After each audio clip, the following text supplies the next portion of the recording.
پہاڑی زبان میں اپڈیٹ سنیے۔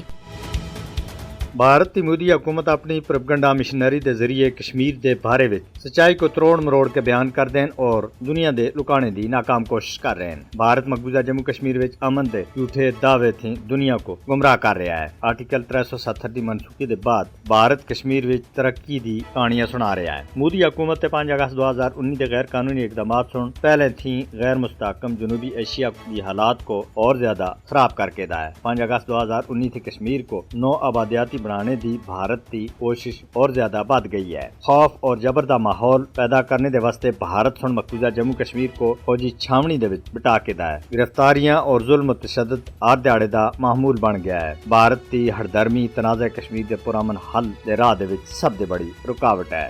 کشمیری عوام اپنے وطن دے تے بھارت کے ناجائز قبضے کو کسی بھی صورت وچ تسلیم کرنے دے واسطے تیار نہیں ہیں۔ بھارت کا ظلم اور جبر بھی ہر گزرتے دیہڑے دے نال بڑھدا جا رہا ہے، لیکن کشمیریاں دی جدوجہد نہ تو رکی ہے اور نہ ہی ماند پئی ہے۔ کشمیری اپنے لکھاں قربانیاں تے مزین اس جدوجہد تے دستبردار کسی بھی صورت وچ نہیں ہو سکدے۔ خون دے سگی ہوئی اس جدوجہد دا ایک ہی مقصد ہے کہ کشمیریاں کو بھی انہاں دا حق دتا جلے۔ بھارت ہن کشمیریاں دی مرضی اور منشا دے برعکس مقبوضہ جموں کشمیر دی سرزمین دے اتے ناجائز اور غاصبانہ قبضہ کر رکھا ہوا ہے۔ یہ قبضہ ختم ہوا ہے اور کشمیری بھی دوئی قوماں دی طرح آزاد فضا دے اندر سا کہن سکن۔ آزادی کشمیری عوام دا بنیادی اور پیدائشی حق ہے، جس کی ضمانت دنیا دا سب سے بڑا فورم اقوام متحدہ انہاں کو دیندا ہے، لیکن بھارت اور اس کے حکمران اس سے انکاری ہیں۔ بھارتی حکمراناں دی اس ہردرمی دی وجہ دے اس بلے بھی مقبوضہ جموں کشمیر وچ خون بہ رہا ہے۔ کشمیری عوام دی حق خود ارادیت کی منصفانہ جدوجہد جاری ہے۔ بھارت تا کشمیری عوام دے بنیادی حق خود ارادیت کی انکار اقوام متحدہ دے چارٹر دی سراسر خلاف ورزی ہے، جس کے اتنے بھارت کے خلاف عالمی سطح کے اتنے کارروائی کی جانی چاہیے۔ کشمیریوں کی خواہشات کے مطابق تنازع کشمیر کو حل کیے بغیر جنوبی ایشیا وچ دیر پا امن کسی بھی صورت وچ نہیں ہو سکتا۔ کشمیریوں دی مزاحمت مقبوضہ جموں کشمیر وچ بھارت تے ناپاک اجنڈے کو ناکام بنانے دے واسطے ہے۔ بھارت کا عسکری انداز کشمیریوں دے